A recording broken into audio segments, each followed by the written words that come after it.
Yeah. All right. Excellent. Hit me. What's your number So two? my second one, basically not being decisive enough when it comes to poor performers or people that are in the wrong role.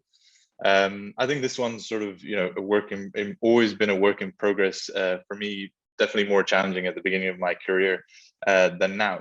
But what I've always found is that, the first case, maybe just the first case that I had with this, I let it go on for so long. I knew there was a person in my team that was not performing, was holding up the whole team, was even putting a lot of work to the rest of the team because they had to sort of make up for the mistakes.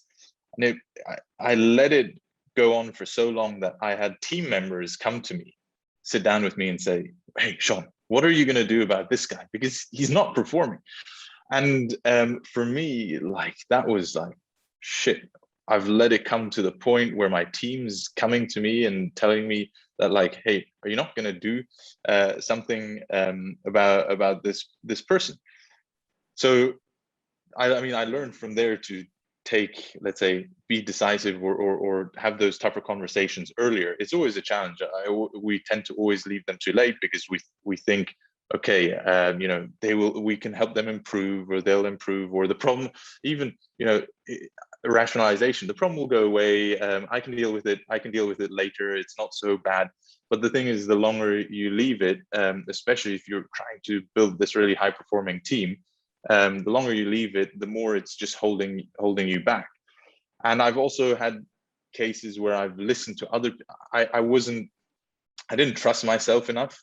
I had the feeling this is not the right role. He was a good guy, but he was not in the right role. I wanted to move him, but then I listened to too many other people that were more conservative, maybe, and said, no, just keep him there and so on. But I knew it was wrong, and maybe 1.5 years later, I then came to the same conclusion, said, okay, now I need to do it. But I in a way, those 1.5 years were sort of wasted. So, being really trusting myself, being sort of decisive, and then sticking with my decision as early as possible is something I'm definitely still working on, and that's held the team back in the past. Mate, I feel ya. Your number two is my number three. I wrote, taking too long to have tough conversations. Now, I had a very real, dangerous issue as a result of not having a tough conversation. And I think it reflected very poorly on my leadership at the time.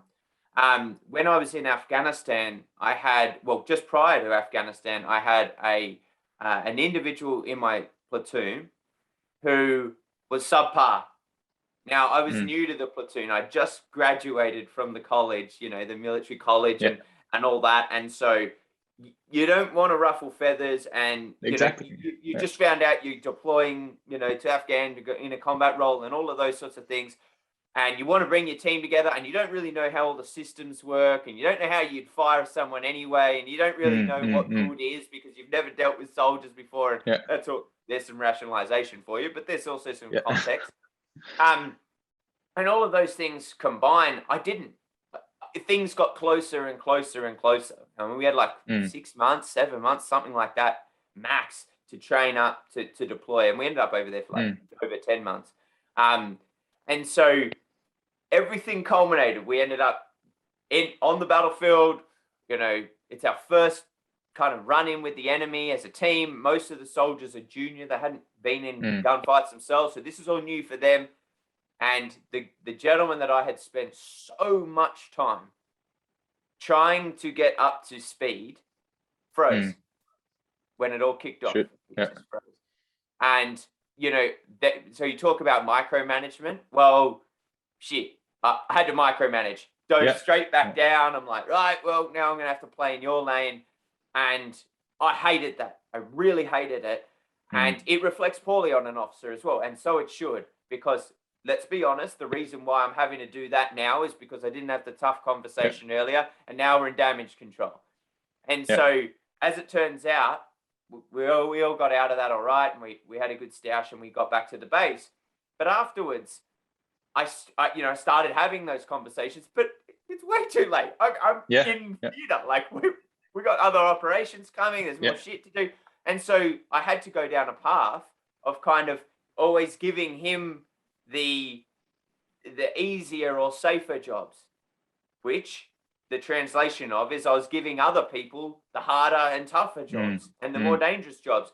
And that's not equitable. That's not fair. No. And so I really do think this is an important topic. And I think it does link with our last chat about rationalization. I feel like I let some people down there, and I'm pretty confident I did. No one's perfect.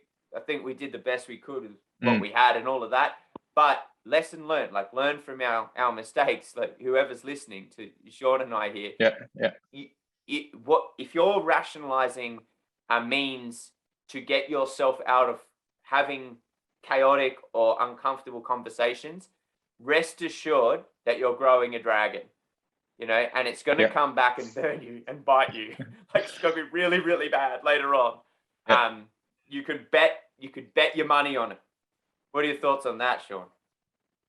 Absolutely. I mean, it's a bit like with customers also delivering bad news and everything, because having those tough conversations, the other person will feel uncomfortable, will maybe see it as bad news because you're maybe telling them they're not up to the par somewhere. So it's like delivering bad news. And for me at work, I always come back to the example of a restaurant, going to a restaurant as a customer, because I feel like that everybody can associate with that, because everybody goes basically to a restaurant. So, imagine the waiter tells you that the food you order at the time you want to order it cannot, you can't have it, it's not available. Ideally, they tell you before you even look at the menu, but that's having that tough conversation in a restaurant context, but having that tough conversation as early as possible. It's probably still unpleasant for the waiter, but it's a lot easier than after waiting 20 minutes or 30 minutes for your food, then coming to the table and saying, sorry, we accepted your order, we made you wait 20, 30 minutes, and sorry, we don't have your food, you need to choose something else. And that's the same thing. The longer you wait with the bad news or the tough conversation, it just adds up, and people will feel frustrated, will be surprised because they're caught totally off guard, right? That's what we were also discussing. It's just a total surprise. If you've waited 6 months to have that conversation, it comes as a total surprise, because before that you were basically telling them that they were doing okay. Yeah, it's a really good point. It's a really good point, because what do people do when they're surprised? They're very defensive straight away.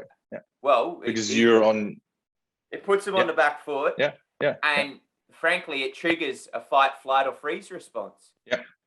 Right. You talk about a big inject of cortisol and adrenaline. They feel like they're being attacked, and they'll do one of those three things. They'll fight, flight, or freeze. And never underestimate the damage someone will do to protect themselves when they go into that mode.